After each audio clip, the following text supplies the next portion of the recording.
Hi, this is Brian Jones from elearningart.com. Today I'm going to show you how to use grids, guides, and rulers to control your alignment in PowerPoint. Okay, so here I am within PowerPoint and just want to show you first of all how to set these up and then how I use those for my alignment. So you actually want to click off of the screen somewhere, so right click, and the first thing I do is go to the ruler and I turn the ruler on, and you'll see now I can track where my mouse is moving and I can see the various alignment, and I just find that to be a helpful thing to have on there. Grid and guides, you can turn on the grid and you can control what the spacing is, and that'll actually set up a little grid for you here, and that's fine. I actually don't work with the grid on for the most part, so let me show you what I do. Let me turn that grid off, and then I'm going to display drawing guides. So a lot of times what I'm doing, and it's going to, let me show you what it'll look like default. Let me get these off of here. And it'll default with them set up on the center. Oops. So that one will be gone. So the other thing is if you drag these lines to the bottom, they should disappear, or the top, they'll disappear.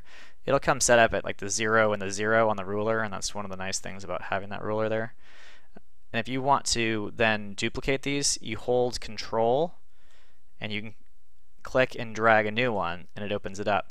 A lot of times you'll see I have two people here and I've layered them on top of each other. So if I'm trying to create some sort of animation effect, and let me actually just let's go ahead and do that. When I'm creating alignment here, I'll drag it to try to be right on like the center line between her hips, like through the core of her body, and then I'll put one at the top of her head right there, and then I hold Control, drag the next one down to her chin, and then I'll drag this one down. I like to put this one where her feet are, so at the bottom of her foot. So now, let's say if I had this other one that was maybe bigger and I'm trying to figure out how to align her, I can drag her over here. Let me zoom out a little bit, and then I can just scroll down and say, okay, well I know I need her foot to align right up to there, and then I want this to go through the core of her hips. There we go, and it looks like maybe she's a little too tall here. So let's drag her down, maybe make her a little bit taller, and let's call that good.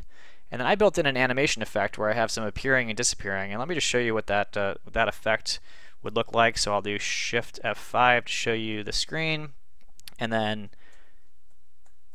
see how she's clapping.